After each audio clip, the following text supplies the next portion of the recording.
Well, Justin Urquhart-Stewart, the investment manager and business commentator, is here with us in the studio. Lovely to have you back on the programme, Justin. Great to see you. Good to see you. Jerome Powell saying it's still not time to cut US interest rates, despite continued calls from President Trump that he should do. And given those comments from President Trump that Jay Powell has a low IQ and is a stupid person, well, we can probably say they don't really agree on much, do they? Yes, it's a hardly the most subtle approach to try and manage your relationship with the central bank. I have to say something about President Trump there. He's broken the complacency that was around certain things you don't do, such as have a go at your central bank controller, and also in the other aspects of the economy as well.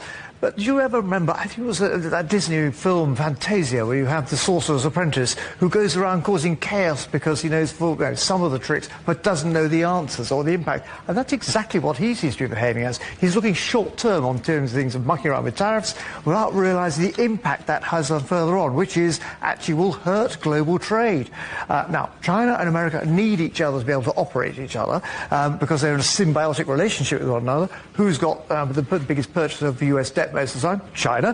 Who is the largest purchaser of Chinese goods? America. So they could argue with each other, but they need each other. But don't muck around in terms of actually having short-term issues, so short-term tariff raises, when you don't understand the impact on it, because what will happen is there will be retaliation, and more to the point, it affects the confidence that people have, investors and also businesses. And if you start feeling a fall-off in confidence, that means less investment, less people spending money, and that's how you get to a recession. I hate to put you on the spot, but I just want to ask you about something that our correspondent Mitch McCann in New York was just talking about, the possibility of the Shell and BP merger, which I know you may not even sort of have thought about coming to talk about.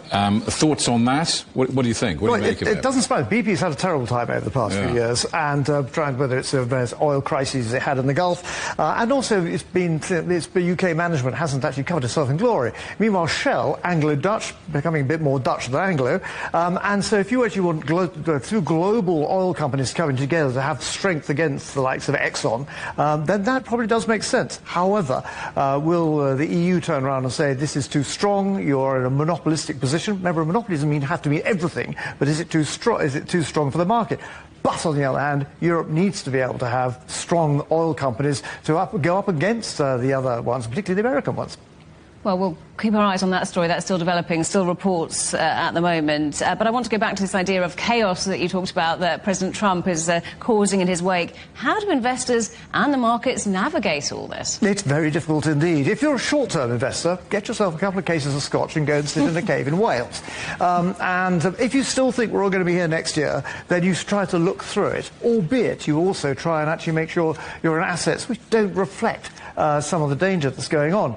Typically, of course, you'd normally go to the US bond market. What you've got at the moment is fear in bond markets, which is why you've seen the reaction to the gold price, and then people turning around saying, I'm not too sure I trust the governments either, and so they're trying to find what alternative assets there are. Gold gives them a greater strength in terms of at least I can hold it, lick it, doesn't give you a dividend or anything like that.